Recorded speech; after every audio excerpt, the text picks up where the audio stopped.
जी, अरे देवर जी सुनिए ना। देवर जी। हाँ जी भाभी बताइए। अरे देवर जी, वो आपसे ना थोड़ा जरूरी काम था। क्या है ना कि आपके भैया आपसे कहते तो है नहीं, पर वो अंदर ही अंदर बहुत परेशान रहते हैं। उनके मालिक भी उनको बहुत परेशान करते हैं। आधी ही तनख्वाह दिया है उन्होंने, अब तब पर भी बेचारे किसी तरह अपनी नौकरी झेल रहे हैं। लेकिन आप तो जानते ही हैं कितनी तनख्वाह ही है उनकी, और उसमें भी आधी तिहाई ही देता है वो मालिक। अब आपसे तो अपना दुख दर्द कहते नहीं, आपसे तो कहते हैं कि सब ठीक है, लेकिन असलियत में जो दुख रहता है ना मुझसे ही बताते हैं।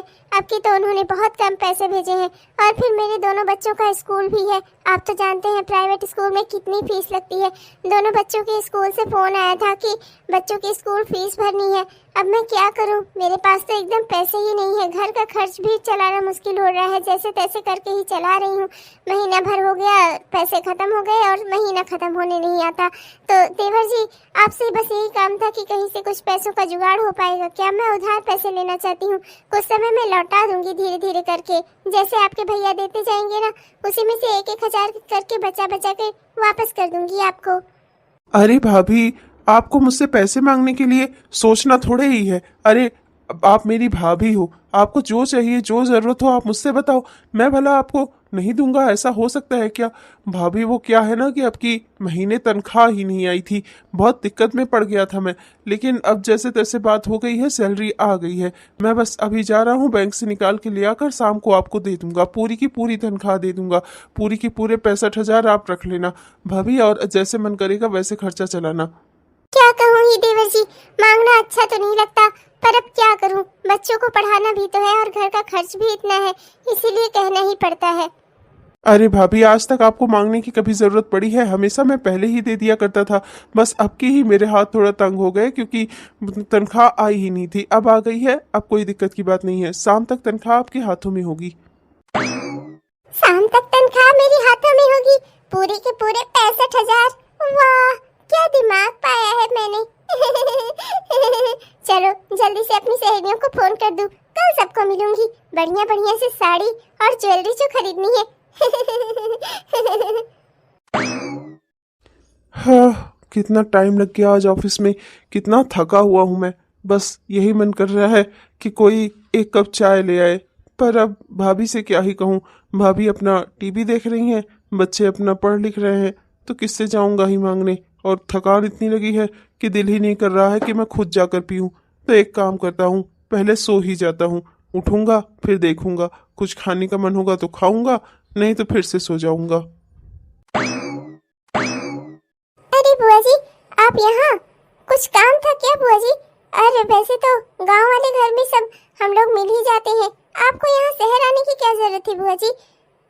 हाँ, वो बहुत जरूरी काम था। क्या है ना कि आकाश के लिए मैंने लड़की देखी है, तो बस वही बात करनी थी, आकाश की शादी करवा दूं। अब देखो बेटा, भाभी जिंदा होती आज तो मुझे ये सब कुछ करवाने की जरूरत ही ना पड़ती, तुम लोगों से बात करने की कोई जरूरत ही ना पड़ती, सीधे मैं उन्हीं से बात करती। पर अब भाभी के ना रहने पर मैं चाहती हूँ कि आकाश का भी घर बस जाए। जैसे तेजस का घर बसा हुआ है, तू है उसकी बीवी, ऐसे ही आकाश का भी घर बस जाए। आकाश भैया की शादी? पर अभी क्या जरूरत है, अभी उन्हें समय ही कितना हुआ है, अभी अभी तो उनकी जॉब लगी है, थोड़ा उन्हें सेटल हो जाने देती। अरे बहू, मुझे तो लगा था कि तू खुश हो जाएगी। अरे इस घर में आराम से रह रही है, तेरी देवरानी आ जाएगी, दोनों जेठानी देवरानी मिलकर आराम से रहना, तुझे तो खुश होना चाहिए। तू दुखी क्यों हो रही है? अरे नहीं बुआ जी, मैं दुखी नहीं हो रही हूँ, मैं तो बस ये कह रही हूँ कि अभी क्या ही जरूरत थी, अरे कुछ साल और बीत जाते। चल वो सब छोड़, आकाश कितने बजे तक घर आता है? आकाश घर आ गया बुआ। और बुआ कैसे यहाँ आ गई आप? आकाश बेटा, बहुत ही अच्छा हुआ तुझसे मुलाकात हो गई, तुझे से मिलने तो यहाँ आई हूँ। अरे बेटा, बहुत ही अच्छा रिश्ता देखा है तेरे लिए, लड़की बहुत अच्छी है। मैंने सोचा कि चलकर ही बात कर लेती हूँ। फोन से बात करना, फोन से तस्वीर भेजना, वो सब ज्यादा ठीक नहीं होता। मैं तो इंसान के मिलने जुलने पर ही भरोसा करती हूँ। अब अगर तू बता, तुझे लड़की पसंद आए तो देख ले, फिर मैं बात आगे बढ़ाऊँ। अरे बुआ, अब मैं क्या बोलूं। मैं तो अभी कुछ चाहता ही नहीं था शादी वादी करना। अब लेकिन अगर आप कह ही रही हो तो फिर मैं क्या ही देखूं सुनूं, मेरी कहाँ इतनी समझ है। आप तय कर लो, भाभी से जान लो, भाभी तय करा देंगी, भाभी को जो ठीक लगे। भाभी को अगर ठीक लग रही हो लड़की तो मुझे भी ठीक है। अरे तेरी भाभी में ही कहाँ है इतनी अकल। वो क्या जाने क्या अच्छा है क्या बुरा। मुझे जो ठीक लगेगा ना मैं वो कराऊंगी। और हाँ बेटा, ज्यादा चिंता करने की जरूरत नहीं है। मैंने लड़की देख रखी है, लड़की बहुत अच्छी है और तुम लोगों को ज्यादा सोचने समझने की जरूरत नहीं है। तुम्हारी भाभी मेरी बहू है और मैं जानती हूँ ना कि मेरे पास मेरी बहू से ज्यादा दिमाग है। तो अब अगर तुम्हें मेरे दिमाग पर भरोसा हो तो फिर मैं उस लड़की से तुम्हारे रिश्ते की बात आगे चलाऊं। ठीक है बुआ। चल फिर मैं तुझे लड़की की तस्वीर दिखाती हूँ और उसके बारे में बताती हूँ। चल, ये जो बैलून जैसी फूली हुई है ना बुआ, मन करता है कि इन्हें फुस से उड़ा दूं मैं। कभी कभी ऐसी हरकतें करती हैं ये। क्या जरूरत थी आकाश भैया का रिश्ता कराने की। अच्छा खासा तो सब कुछ चल रहा था ठीक ठाक। इतना बढ़िया बढ़िया मैं गहने गढ़वा रही थी, साड़ियाँ खरीद रही थी। सब कुछ मेरा कहीं खत्म ना हो जाए। मेरी देवरानी आ जाएगी तो वो भले देवर जी को मुझे इस तरह से पैसे थोड़े देने देगी। अब मैं करूँ क्या? क्या जरूरत थी बुआ को आकाश भैया के लिए रिश्ता लाने की? पर अब मैं करूँ क्या? अच्छे समय से माँ जी इस दुनिया को छोड़कर जा चुकी थी। कोई नहीं था जो उनकी शादी करवाता। पर ये औरत, इसे चैन नहीं है। अपने घर में शांति से नहीं रह सकती है। दूसरे की जिंदगी में टांग अड़ाने की ना आदत है इसकी पुरानी। इसकी तो मैं क्या ही बताऊं। 6 महीने बाद। बहू, आज मैं बहुत खुश हूँ। प्रभु परमात्मा की कृपा से आज ये दिन आया है। काश आज भाभी जिंदा होती तो वो बेहद खुश होती। आकाश की शादी का ना सपना वो हमेशा देखा करती थी। पर क्या किया जाए बहू, कोई कह नहीं सकता समय का बुलावा कब किसके लिए आ जाए। इसीलिए मैंने सोचा अपनी जीती जिंदगी में अपने आकाश बेटा की भी शादी करा दूं, उसका भी घर बसा दूं। तेजस की शादी हुई ही है, बस मेरे लिए आकाश ही कुंवारा बचा था। अब आज से तुम इसके जीवन में आ गई, मेरा और आधा संकट दूर हुआ बहू। अब तो आज से मैं निश्चिंत होकर सो सकूंगी। पता नहीं कब भगवान का बुलावा आ जाता तो मैं हमेशा यही सोचती कि भाभी ने मुझे एक काम दिया था कि मैं उनके आकाश की भी जिंदगी बना दूं और आकाश का शादी ना करा पाने का दुख मुझे चैन से मरने भी ना देता। अरे नहीं नहीं बुआ जी, ये आप कैसी मरने वरने की बातें कर रही हैं। आज तो खुशी का दिन है। आज मेरा पहला दिन है इस घर में। मैं चाहती हूँ सब लोग खुश रहें और आप भी खुश रहें। अच्छा ठीक है बहू, मरने वरने की बातें नहीं करती। तुम्हें बता दूं, ये घर ना तुम्हारे पति का है। इन्होंने अपनी कमाई से ये घर बनवाया है आकाश ने, समझी तुम? अब आकाश का जो कुछ भी है वो तुम्हारा है, तो इसलिए मेरा फर्ज बनता है कि मैं तुम्हें बता तो दूं कि आकाश ने अपनी जिंदगी में क्या क्या कर लिया है और क्या क्या उसका करना बाकी है। ये घर ना आकाश का है। आकाश ने अपनी सैलरी से इसे बनवाया है। और जहाँ तक तुम देख रही हो, तुम्हारी जेठानी यहाँ रहती है क्योंकि इनके बच्चों को ना यहाँ से इस बड़े स्कूल में पढ़ाया जाता है। तो बड़े स्कूल जाने के लिए बच्चों का शहर में रहना ज़रूरी है, इसलिए तुम्हारी जेठानी यहीं रहती है। अच्छा बुआ जी। बुआ जी भी ना मेरी देवरानी के कान में सारी बातें डालकर जाएंगी। कौन किसका घर है, किसकी प्रॉपर्टी है। अरे इनको क्या पड़ी है, मुझे समझ में नहीं आता क्यों हमारी जिंदगी में इतना टांग अड़ा रही है ये। जैसे तैसे सब बढ़िया तो चल रहा था, पर नहीं, इस मोटी को ना आदत है दूसरे की जिंदगी में टांग अड़ाने की। अरे क्या हुआ बहू, क्या कर रही है? कुछ नहीं बुआ जी, वो बच्चों को भी स्कूल जाना है और इनको भी ऑफिस जाना है, तो बस जल्दी जल्दी से सबके लिए नाश्ता तैयार कर रही थी। आपको कुछ अगर अलग खाना हो तो बताइएगा, मैं आपके लिए भी बना देती हूँ। अरे नहीं नहीं बहू, मुझे कुछ नहीं खाना भाई। तो बना देगी ना, मैं तो वही खा लूंगी। बेटा घर में तो उस समय मिलता नहीं, हरदम तेरी जेठानी तेरा मुंह पकड़कर बैठी रहती है कि मैं तुझसे कुछ बोलूं ना, कुछ कहूं ना, कुछ सुनूं ना। आज अभी गई है अपना छत पर कपड़े सुखाने, तब मुझे समय मिला है कि मैं तेरे पास आकर तुझे कुछ बातें चिता सकूं। देख बहू, मैं तो अपना कल परसों में यहाँ से निकल जाऊंगी, तू अपना समझ लेना। तेरी जेठानी ना अच्छी औरत नहीं है वो। और देख इस घर में पैसे कौन दे रहा है, तेरे पति का क्या चीज है, और तुझे कैसे अपना घर संभालना है ना, तू अपना खुद ही संभाल लेना। तो मेरी बात समझ रही है ना मैं क्या कहना चाह रही हूँ तुझे? जी बुआ जी, मैं सब समझ रही हूँ, आप बिल्कुल चिंता ना करें, मैं अपना सब कुछ संभाल लूंगी। और अगर तुझे कभी भी मेरी मदद की या किसी भी चीज की जरूरत हो ना तो मुझे बताना, मैं हमेशा हाजिर रहूंगी तेरे लिए। जी बुआ जी। आज शादी के बाद आप पहली बार मुझे कहीं बाहर घुमाने लेकर चल रहे हैं। मैं ना ये दिन हमेशा याद रखूंगी, मेरी जिंदगी का सबसे खुशनुमा पल है ये। देवरानी जी, कहाँ जा रही हैं आप? कुछ नहीं भाभी, बस इनके साथ सोचा थोड़ा घूमते घूमते थोड़ा ग्रोसरी का सामान ले आऊंगी, मतलब कि राशन पानी का, चाय चावल चीनी ये सब। चाय चावल चीनी खरीदने के लिए ना मैं हूँ, आपको ज्यादा चिंता करने की जरूरत नहीं है देवरानी जी। और ये क्या है, अभी आपको आए हुए 1 महीना भी ठीक से नहीं हुआ, पति का हाथ पकड़कर चल दी बाजार में टहलने। अरे कुछ लाज शर्म है कोई चीज होती है? आपके घर वालों ने क्या आपको कुछ भी नहीं सिखाया है? पर दीदी अपने ही पति के साथ तो जा रही हूँ, क्या किसी गैर के साथ जा रही हूँ? इसमें लाज शर्म वाली कैसी बात है? नीलाक्षी, ज्यादा बहस करने की जरूरत नहीं है। भाभी कह रही है ना तो नहीं जाना। नहीं जाना का मतलब नहीं जाना। अगर ठीक होता तो भाभी हमें टोकती ही क्यों? तुम ना बेकार का बहस करने के लिए कोई वजह मत ढूंढा करो। अगर भाभी को ठीक नहीं लग रहा है तो मतलब ठीक नहीं होगा। भाभी ज्यादा जानती हैं या तुम? अरे पर मैं, ये क्या बात हुई? इस घर में मेरी बात का कोई अहमियत ही नहीं है। जो भाभी कह देती हैं हर बार बस वही क्यों होता है? मेरी बात क्यों नहीं सुनी जाती? अरे अगर भाभी इस घर में बहू बनकर इस घर की बहू की तरह आ रही हैं तो मैं भी तो इस घर की बहू ही हूँ ना, तो फिर मेरी बात क्यों नहीं सुनी जा रही है? बुआ जी ने तो ये भी कहा था कि ये घर मेरा ही है, मेरे पति का है, और आज ये हो रहा है यहाँ पर, मेरी ही बात कोई नहीं सुन रहा है। ऐसा क्यों? मुझे ना अपनी सहेलियों के साथ थोड़ा शॉपिंग पर जाना था, कुछ पैसे मिल सकते हैं क्या? और 1 महीने से तो ऊपर हो गया मुझे यहाँ रहते हुए, पर अभी तक आपने अपनी सैलरी नहीं दी। सैलरी का तुम क्या करोगी? घर का खर्च भाभी चलाती है ना, तो घर की सारी जिम्मेदारियां देखने का काम भाभी का हुआ ना, तो सैलरी मैं उन्हीं के हाथों पर रखता हूँ। तुम्हें क्यों दूंगा? और तुम्हें पैसे चाहिए तो तुम जाकर भाभी से मांग लो। जिसे भी पैसे चाहिए होते हैं वो भाभी से मांग लेता है, भाभी उसे पैसे देती हैं। इसमें इतना परेशान होने वाली क्या बात है? मांगने हैं तुम्हें पैसे शॉपिंग के लिए, जाओ भाभी से ले लो। क्या अपने पति की कमाई मैं भाभी से जाऊं मांगने? मेरा क्या आपकी कमाई पर जरा सा भी कोई अधिकार नहीं है? हाँ, अरे आप मुझे शादी करके इस घर में लाए हैं तो पैसे मुझे आपसे चाहिए ना, मैं भाभी से क्यों मांगूं? ओहो, ये क्लेश करने वाली औरतों की तरह ना बेकार की बातों पर क्लेश मत किया करो। अब देखो ये घर एकता वाला है, यहाँ भी तुम्हें एकता बनाकर रखनी चाहिए। ये नहीं कि उसी में भेदभाव डालो, फूट डालो, लड़ाई करो। ये सब अच्छी आदतें नहीं होती हैं। कैसे समझाऊं मैं तुम्हें? अरे भाभी बहुत अच्छी है, उनके साथ बनाकर रखो। पैसे ही तो चाहिए, तुम जाकर भाभी से मांग कर तो देखो, दे देंगी वो तुम्हें। तुम ना बेकार में ही चिंता करती हो और मुझे भी परेशान करती हो छोटी छोटी सी बातों के लिए। अभी मैं तुम्हारे हाथों पर पैसे रख भी दूंगा, क्या घर की जिम्मेदारियां तुम संभाल पाओगी? संभाल पाओगी कि कौन सा सामान कब चाहिए, कैसे चाहिए, क्या खत्म हो रहा है, देख पाओगी? अरे भाभी के इतना कोई नहीं कर सकता यार, तुम ना बेकार में ही परेशान होती हो। अरे मैं भी जिम्मेदारियां उठा सकती हूँ, अगर कोई मुझे मौका तो दे।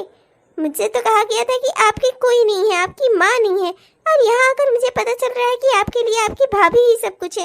आखिर ऐसा क्यों है जी? मैं भी तो आपकी बीवी हूँ, कम से कम मेरे प्रति भी तो आपका कोई फर्ज है। अरे तो तुम्हें पैसे देने से मना थोड़े ना कर रहा हूँ, भाभी से जाकर ले लेना ना। बेकार की बातों पर बहस पाली हुई है 1 घंटा से। हाँ नहीं तो अरे भाभी से ले लोगी क्या, छोटी हो जाओगी? सारा खर्च घर का उन्हीं देखती हैं, तो तुम्हें पैसे देने के लिए भी वही देखेंगी, वो उन्हीं से ले लेना। अरे देवरानी जी, बेकार में ही आप पैसे उड़ाना चाह रही हैं। अरे ऐसा भी क्या है, अभी शादी हुई आपकी समय ही कितना हुआ है? शादी में आपको कितने सारे कपड़े मिले तो हैं, इतना सारा सूट, लहंगा, साड़ी सब कुछ तो मिला हुआ है। क्या ही खरीदने जाएंगी आप, जब कपड़े पहले से हैं आपके पास पड़े सारे, तो आपने शादी वाले पहने भी नहीं है अभी, और कपड़े खरीद कर क्या करेंगी, रखेंगी कहाँ? इतना छोटा सा तो घर है हमारा, पर आपको ना बेकार की झक्के लगी हुई है, ये भी खरीद लूं वो भी खरीद लूं। अरे कमाई यहाँ मुश्किल से आती है, पैसे मुश्किल से हम लोगों के लायक हो पाते हैं, पैसे मुश्किल से आते हैं घर में, और खर्चा कितना सारा है। 2 बच्चों की पढ़ाई है, घर में खाने पीने का सामान का खर्चा, ये वो खर्चा, और आप कह रही हैं कि देखिए देवरानी जी, आपके इतने पैसे नहीं है, आपके हफ्ते इस महीने, तो मैं बिल्कुल भी आपको जरा सा भी पैसे नहीं दे सकती। क्या इसीलिए मैंने शादी की थी? इसीलिए, इसी दिन के लिए? अब मेरे माँ बाप भी मेरा खर्चा नहीं उठाएंगे, और मेरे पति को भी मेरे खर्चे से कोई मतलब नहीं है। उन्होंने मुझसे कहा कि जाकर अपनी जेठानी से ले लो, और जेठानी जी मुझे 1 रुपए भी देने को तैयार नहीं है। अब मैं क्या करूँ? मेरी जिंदगी तो अधर में लटक गई ना, मेरे खर्चा उठाने वाला कोई नहीं है। अब मैं क्या करूँ? हे भगवान, क्या इसी दिन के लिए मैंने आपकी पूजा व्रत की थी? ओम नमः शिवाय, ओम नमः शिवाय।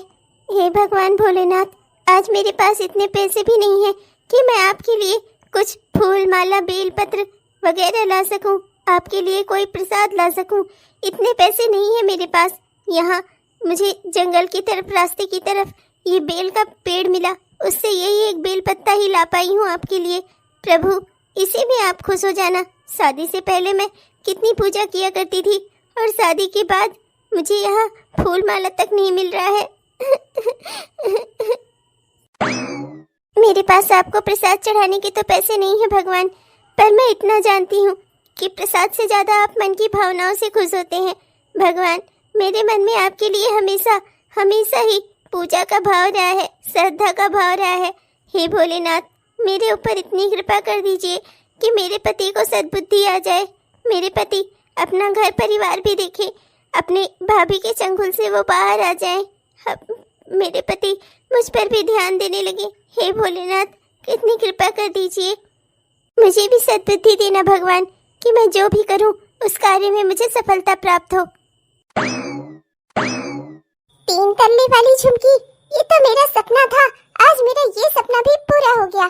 कम से कम 2 झुमकी तो मेरे पास होने ही चाहिए थे। चलो अच्छा है, 2-3 तल्ले वाले झुमके हो गए, अब आराम रहेगा मुझे। मैंने जब जी करेगा खोल कर देखूंगी, जब मन करेगा खुश होंगी। ये क्या है भाभी, सुबह तक तो आपके हाथ तंग थे ना, आपके पास तो खर्चा चलाने के लिए भी पैसे नहीं थे ना, घर का कोई काम कराने के लिए भी आपके पास पैसे नहीं थे ना, फिर आपके पास पैसे कहाँ से आ गए? आपने तो कहा था आप मुझे शॉपिंग करने के लिए पैसे नहीं दे सकती, मैं तो फिजूल खर्ची करती हूँ ना। और आप जो ये ज्वेलरी शॉप पर जा जाकर झुमके और गहने गढ़वा रही हैं, ये क्या फिजूल खर्ची नहीं है? ओ देवरानी जी, तुम ना मेरे सर पर चढ़ो मत, समझी? मेरे पति की कमाई है, मैं अपना चाहे उड़ाऊं चाहे गंगा जी में बहा दूं, तुम्हें क्या है? हाँ, आपके पति की कमाई है तो फिर मेरे पति की कमाई कहाँ गई? हाँ, दोनों की कमाई क्यों रखती हैं आप? अगर आपके पति कमाते हैं और वो भी आपको खर्चा भेजते हैं, तो आपने मेरे पति से ये क्यों कहा कि उनकी कमाई कम है और उन्हें आपको ज्यादा पैसे नहीं भेजे? क्यों झूठ बोला आपने मेरे पति से? और उनकी सारी कमाई भी आपने दबा कर रख ली। आखिर कितना पैसा चाहिए आपको? हो गई सुरतम, हो गई, इसीलिए तुम मेरा पीछा कर रही थी ना? हाँ, सब जानती हूँ, मैं अच्छे से जानती हूँ। मैं तुम्हें 1 रुपया भी नहीं देने वाली, अब समझ लो, तुम जो तुम्हें करना हो ना कर लो। जाओगी देवर जी से कहोगी, वो तुम्हारी बात पर ना यकीन नहीं करेंगे, कहकर देख लो, जाओ। भाभी, आप मेरे साथ ऐसा क्यों कर रही हैं? क्यों मेरी नई शादीशुदा जिंदगी में आपने तहलका मचाया हुआ है? क्यों आप मुझे सुकून से जीने नहीं दे रही हैं? मैं तो आपको हमेशा अपनी बड़ी बहनी समझती हूँ, आप मेरे साथ ऐसा क्यों कर रही हैं? मैं आज घर चलूंगी, मैं उन्हें बताऊंगी कि आप ज्वेलरी शॉप में जाकर क्या क्या करती हैं, कैसे गहने गढ़ाती हैं, और मुझे आप 1 रुपया भी नहीं देती। बताऊंगी मैं सब आज उनको। अच्छा, तो तुम मेरी शिकायत लगाओगी देवर जी से? हाँ, इतनी हिम्मत हो गई है तुम्हारी? रुको। अरे दीदी, क्या कर रही हैं आप? छोड़िए मुझे।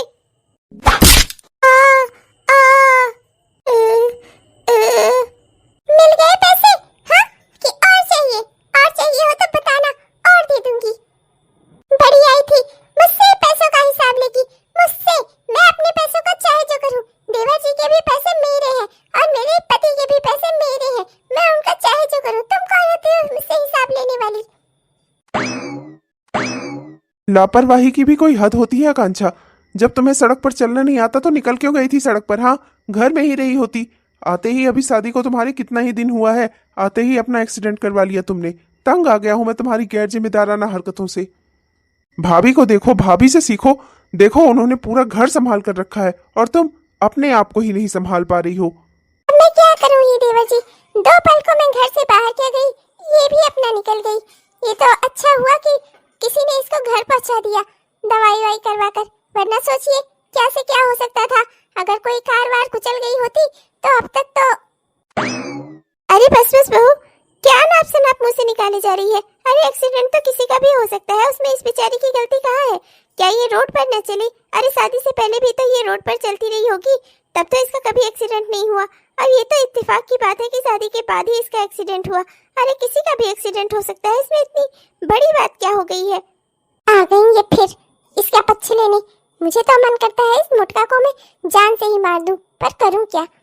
अरे बहू, अब तो छोटी बहू को इतनी चोट लगी हुई है, अब तो पूरा घर ले देकर तुझे ही संभालना है। वैसे भी अभी आकाश तेरी तारीफ कर ही रहा था ना कि कितना बढ़िया से तूने घर को संभाल रखा है, तो बहू अब तो खाना वाना बढ़िया बना ही लेती होगी।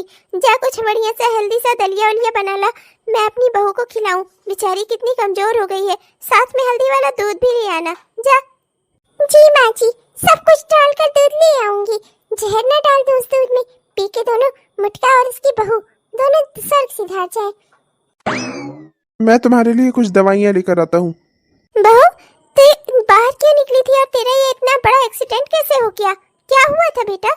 मेरा एक्सीडेंट हुआ नहीं था, मेरा एक्सीडेंट किया गया था। अगर मैं किसी से कहूंगी तो कोई इस बात पर यकीन ही नहीं करेगा। सब उल्टा मुझे ही दोष देंगे। सब हरदम मुझसे कहते रहते हैं भाभी जैसी बनो, भाभी जैसी बनो। नहीं बन सकती मैं उनकी जैसी स्वार्थी दुष्ट नहीं बन सकती मैं। आपको पता है बुआ जी, वो अपनी सारी तनख्वाह लाकर अपनी भाभी के हाथ पर रखते हैं। मुझसे उनका आज तक तनख्वाह को लेकर, पैसों के लेकर कोई बात नहीं हुई है। क्या?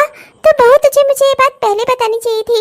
मैं इस संबंध में कुछ ना कुछ करती कि वो तुझे आकाश पैसे भी नहीं दे रहा है, तेरा खर्चा भी नहीं उठा रहा है। तुझे मुझे पहले बताना चाहिए था ना। हाँ, भाभी की भक्ति एक और है और पत्नी की इच्छाओं की कदर करना, उसकी जरूरतों को पूरा करना एक और बहू ने तुझे धक्का दिया। अगर कोई कार वार आ जाती वाकई में तो कैसे क्या हो जाता? इतनी बड़ी बात पर मैं इसलिए इस संबंध में कुछ नहीं कहूंगी बहू। मैं नहीं चाहती कि ये बात बढ़े।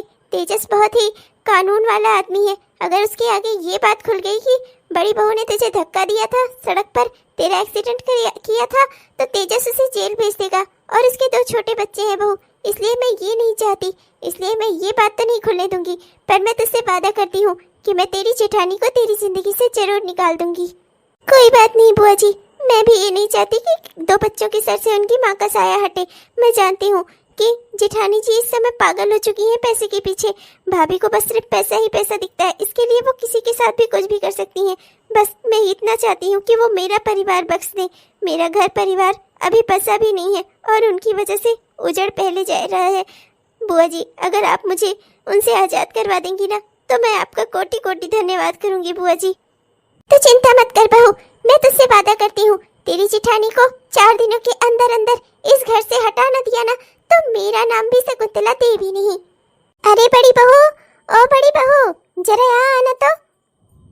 जी माँ जी, बोलिए, अब क्या चाहिए आपको? सुबह से दौड़ा दौड़ा कर मुझसे 3-4 तरह का खाना बनवा कर पता नहीं कौन से जन्म की दुश्मनी निकाल रही हैं आप मुझसे। अब बताइए, अब क्या चाहिए आपको? अब क्या ला दूं आपको?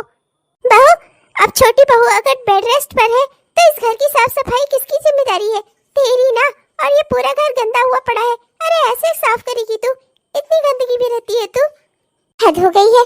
सुबह से इस बुढ़िया ने मुझे दौड़ा दौड़ा कर एकदम मेरा काम ही खराब कर दिया है। मेरे पाँव में दर्द होने लगा है। जब देखो तब अभी बहू ये बना ला, बहू वो बना ला, बहू मेरे पाँव दबा दे, बहू ये कर दे, बहू वो कर दे। तंग आ गई हूँ मैं इस बुढ़िया से। 2-4 रोज अगर ये बुढ़िया और रही ना तो मैं तो पागल हो जाऊंगी। भाभी, ओ भाभी, भाभी नाश्ता नहीं बनाया क्या आपने सुबह से आज? कैसे बनाऊं देवर जी? आपकी बुआ मुझे छुट्टी देंगी तब ना। रोज एक से काम एक बताती जा रही है। तंग आ गई हूँ, सुबह से इन्हीं की सेवा में लगी हूँ मैं। इन्हीं का काम नहीं पूरा हो रहा है, मैं और क्या ही करूँ? ये क्या है? अब किसे फोन लगा रही हैं आप? तेजस को, अपने बड़े बेटे को। अब उसी को लगा दूं फोन, तेरे पति को। अब वो आए और तुझे सुधारे। भाई तू भी बिगड़ गई है। जैसे छोटी बहू को आराम की आदत थी ना, वैसे ही तुझे भी लग गई है। अरे सुबह से तूने नाश्ता नहीं बनाया, ऊपर से मेरा नाम लगा रही है आकाश के सामने। अब तो तू ना अपने पति से ही सुधरेगी। मैं उसे ही फोन कर रही हूँ। हेलो हेलो, हाँ तेजस बेटा, घर आ जाओ। हाँ बहुत जरूरी काम है, मैं घर आई हुई हूँ। हाँ आ जाओ। बुआ जी, आपने उन्हें क्यों बुलाया यहाँ पर? मतलब कि तो मुझे 4 बात सुनाए, मैं अपने बच्चे से कुछ कहूँ भी ना। ऐसा क्या ही करवा लिया था तुझसे? सुबह से 2-3 नाश्ता ये क्या बनाने को कह दिए, तो मेरे ऊपर ही चढ़ने लगी। अरे तेरी सास होती तो क्या उन्हें बना कर न खिलाती? भाभी आज जिंदा होती तो देखती, अगर मैं उनके रहने पर आ जाती थी, मेरे लिए खाना पीना चाय नाश्ता सब लेकर दौड़ती थी। वो मुझसे इतना प्यार करती थी। और आज उन्हीं की बहू मेरे ऊपर राशन पानी लेकर चढ़ गई। जरा सा 2-3 काम क्या बता दिया, ये तो अपना मुंह ही फुला ली। अरे बुआ जी, आपको क्या हो गया? मैंने ऐसा कुछ नहीं किया। नमस्ते बुआ जी।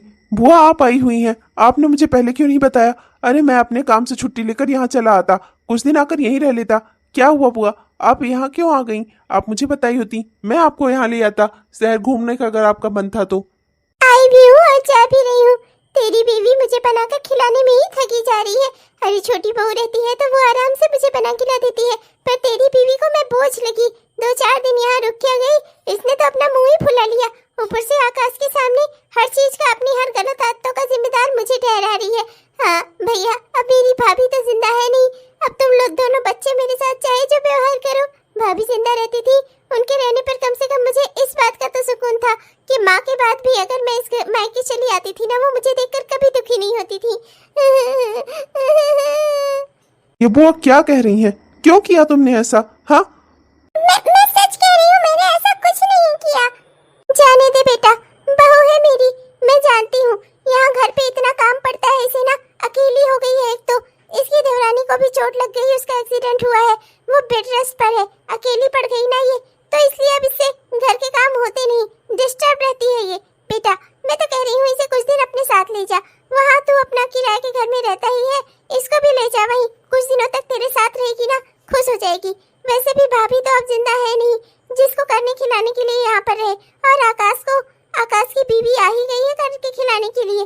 और तुम्हारे दोनों बच्चे जो स्कूल जाते हैं, रह गया उनका सवाल, तो अपना उनको किराए वाले घर में ही लेते जाओ। वहाँ से धीरे धीरे करके अपना बच्चों का नाम कटा कर वहाँ लिखवा लेना। दिक्कत की क्या बात है ना आकाश बेटा? मैं और तू, हम दोनों यही चाहते हैं। इतना काम करने वाली, हम लोगों का इतना ख्याल रखने वाली बहू आज मेरे ऊपर इस तरह से चिल्लाई तो मुझे उसकी टेंशन समझ में आ गई। मैं दुष्ट बुआ सास जैसी नहीं हूँ, मैं तो अच्छी बुआ सास हूँ। मैं अपनी बहू को इस तरह से रोते हुए नहीं देख सकती, इसलिए मैं कह रही हूँ इस तरह से झल्लाते हुए, इस तरह से गुस्सा करते हुए नहीं देख सकती। अंदर ही अंदर टूट गई है बेचारी, इसे भी अपने पति के साथ रहने का हक है। ठीक है बुआ, आप सही कह रही हो। जाओ अपना सामान बांधो, तुम मेरे साथ चल रही हो। चलो अब मेरे साथ वहीं किराए वाले घर में रहोगी तो तुम्हारा दिमाग थोड़ा ठीक रहेगा। चलो। अरे पर कुछ नहीं बेटा, अपनी देवरानी की चिंता तो मत कर। मैं हूँ, मैं यहीं रहूंगी जब तक मैं उसे पूरी तरह से ठीक ना कर दूं। अब देर ना करो, जाओ अपना सामान बांधो और निकलो यहाँ से। चलो चलते हैं अपने घर, और दोनों बच्चों को भी ले लेना। अभी दोनों बच्चे छोटे हैं, नाम लिखा जाएगा दूसरे स्कूल में आसानी से। चलो चलो, लेकर आओ दोनों बच्चों को, चलो। अरे पर बेटा आकाश, मैं तुझसे भी एक बात करना चाहती हूँ। तेरी भाभी की जिम्मेदारी लेने वाला तेरा बड़ा भाई तेजस है, पर मैंने तेरी शादी ये सोचकर नहीं कराई थी कि तू अपना सारी तनख्वाह अपनी भाभी को देगा। देख बेटा, अब तेरी जिंदगी अकेले की नहीं रही, तेरी बीवी भी आ गई है। उसे दूसरों से पैसे मांगने में झिझक होगी। जितना खुलकर वो तुझसे पैसे मांग सकती है, उतना वो किसी और से नहीं मांगेगी। तुझे उसकी समस्याएं सुननी चाहिए थी और समझनी चाहिए थी बेटा, पर तूने खुद से तो ये काम किया नहीं, इसलिए मुझे ही तुझे समझाना पड़ रहा है। देख, जैसे तेजस अपनी बीवी को लेकर गया ना, इसी तरह बीवी की जिम्मेदारी हर पति को उठानी चाहिए। तेजस हमेशा अपने तनख्वाह उसे देता है, उसकी तनख्वाह में कोई कमी नहीं है, वो अपना अच्छा से अच्छा कमा रहा है। और तू अब बेवकूफ होकर अपनी भाभी के कहे में आकर तुझे लगता है कि तेजस बहुत कम पैसे कमाता है, इसीलिए तू अपनी सारी तनख्वाह अपनी भाभी को दे देता है। क्या उस तनख्वाह पर तेरी बीवी का कोई अधिकार नहीं है? उसने क्या शादी की थी इधर उधर लोगों के आगे हाथ फैलाने के लिए? मुझसे गलती हो गई बुआ, आई एम सो सॉरी। मैंने तो ये सोचा ही नहीं कि उसे और लोगों से मांगने में झिझक होती होगी। भाभी ही सारा घर संभालती थी, इसलिए मैं ही उन्हीं ही पैसे दे दिया करता था। बोलो भगवान भोले शंकर की जय, माता पार्वती की जय। भगवान शिव जी आपकी बहुत बहुत कृपा प्रभु। आपकी वजह से शादी तो मेरी बहुत समय पहले ही हो गई थी, पर पति मुझे मेरे आज मिले हैं। आपका कोटि कोटि धन्यवाद भगवान। हाँ बहू, और आज से तो सावन मास के सोमवार भी शुरू हो गए हैं, तो आज से ही हम भी भगवान का व्रत और पूजन करेंगे, जिससे भगवान भोले शंकर इसी तरह से अपनी कृपा हम पर बनाए रखें और हमारी जिंदगी की सारी समस्याओं को दूर करें और हम पर अपना हाथ बनाए रखें। बोलो भगवान भोले शंकर की जय, माता गौरी की जय। माँ जी, आपके रूप में भगवान भोले शंकर ने मुझे मदद भेजी थी। आपका बहुत बहुत धन्यवाद माँ जी। आपने मेरी जीवन की समस्याओं को सुना और उसे सुधारा भी। आपका बहुत बहुत धन्यवाद माँ जी। भगवान शिव जी की कृपा से मेरी जीवन की समस्याएं दूर हो गई और मेरे पति मुझे मिल गए। माफ कर दो मुझे, मुझसे भी गलती हो गई। मैं कभी ये सोच ही नहीं पाया कि तुम्हारी जिम्मेदारी उठाना भी तो मेरा फर्ज है। तुम्हें किस चीज़ की तकलीफ है ये देखना भी मेरा फर्ज है। हाँ, तुम सही कह रही हो। भगवान भोले शंकर की कृपा से ही मुझे ये ख्याल आया। जब बुआ जी ने मुझे सब कुछ सही समझाया तब जाकर मुझे समझ आया कि मुझे तुम्हारे साथ ऐसा व्यवहार नहीं करना चाहिए था। मुझसे गलती हो गई, मुझे माफ़ कर दो। आइंदा से मैं कभी ज़िंदगी में ऐसा कुछ नहीं करूँगा। अपनी हर तनख्वाह लाकर तुम्हारे हाथों पर रखूँगा और तुम्हारा पूरा ख्याल रखूँगा। बुआ जी, आप मेरी जिंदगी में भगवान भोले शंकर का भेजा हुआ आशीर्वाद हो। मैं कोई आशीर्वाद नहीं हूँ बहू, मैं तो एक इंसान हूँ। हाँ, भगवान भोले शंकर की कृपा से बस दिमाग लगा लेती हूँ हर जगह। हर हर महादेव। दोस्तों, आप सबको सावन सोमवार की हार्दिक शुभकामनाएं। तो कैसे हैं आप सब? उम्मीद करती हूँ कि बहुत ही बढ़िया होंगे। आपने हमारा यह वीडियो पूरा देखा, इसके लिए आपका दिल से बहुत बहुत धन्यवाद। दोस्तों, अगर वीडियो अच्छा लगा तो कृपया वीडियो को लाइक जरूर करिएगा और अपने दोस्तों को, रिश्तेदारों को वीडियो को शेयर भी जरूर करिएगा। और हाँ दोस्तों, अपने प्यारे प्यारे कमेंट्स ना हमें जरूर लिखिएगा। आपके प्यारे प्यारे कमेंट्स का ना हम दिल से इंतजार करते हैं दोस्तों। तब तक के लिए चलती हूँ दोस्तों। और हाँ दोस्तों, जाते जाते एक बात और, हमारे जिन भी दोस्तों ने अभी तक हमारे इस चैनल को सब्सक्राइब नहीं किया है, कृपया सब्सक्राइब कर लीजिए दोस्तों, जिससे हमारे इस तरह के वीडियोस आप तक हर दिन पहुंचते रहें। तब तक के लिए चलती हूँ दोस्तों, मिलूंगी आपसे कल के वीडियो में। तब तक के लिए बाय बाय।